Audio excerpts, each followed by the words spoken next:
अलाए चो सुणा माण्हू बेवफ़ायूं कंदा आहिनि।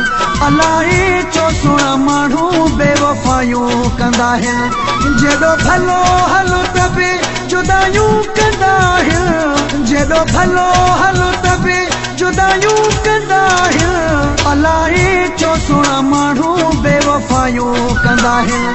अलाए चो सुणा माण्हू बेवफ़ायूं कंदा आहिनि। जेॾो भलो हलो त बि जुदायूं कंदा आहिनि। जेॾो भलो हलो त बि जुदायूं कंदा आहिनि। अलाए चो सुणा माण्हू बेवफ़ायूं कंदा आहिनि। अलाए चो सुणा माण्हू बेवफ़ायूं कंदा आहिनि।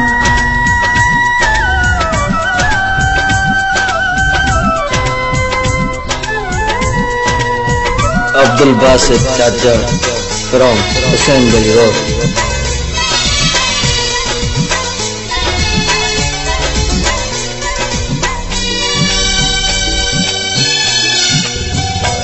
हसीननि जी हर ॻाल्हि धोखो हूंदो आहे।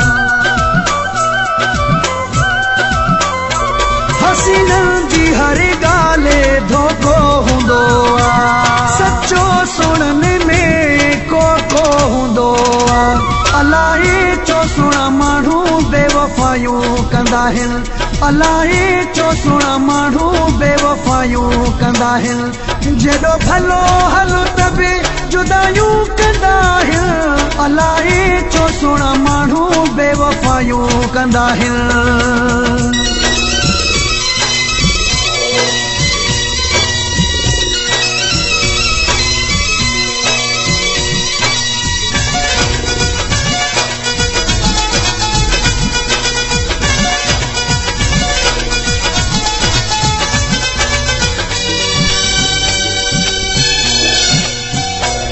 सुणनि खे हूंदी आहे वॾाई हुस्न ते।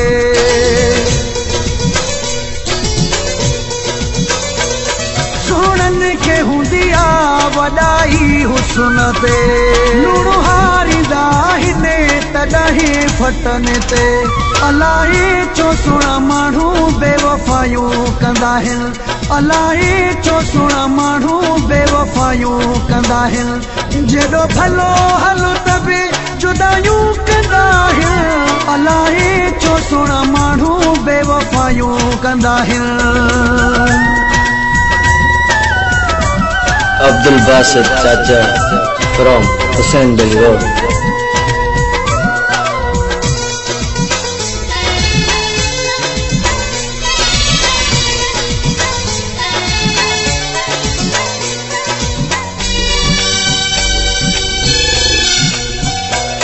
इहो अब्दुर्रहमान अफ़सोस आहे।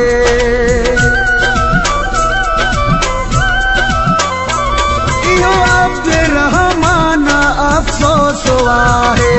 शाबिराणी मूंसां सचो कोई नाहे। अलाए चो सुणा माण्हू बेवफ़ायूं कंदा आहिनि। अलाए चो सुणा माण्हू बेवफ़ायूं कंदा आहिनि। जेॾो भलो हलो त बि जुदायूं कंदा आहिनि। जेॾो भलो हलो त बि जुदायूं कंदा आहिनि। अलाए चो सुणा माण्हू बेवफ़ायूं कंदा आहिनि। अलाए चो सुणा माण्हू बेवफ़ायूं कंदा आहिनि।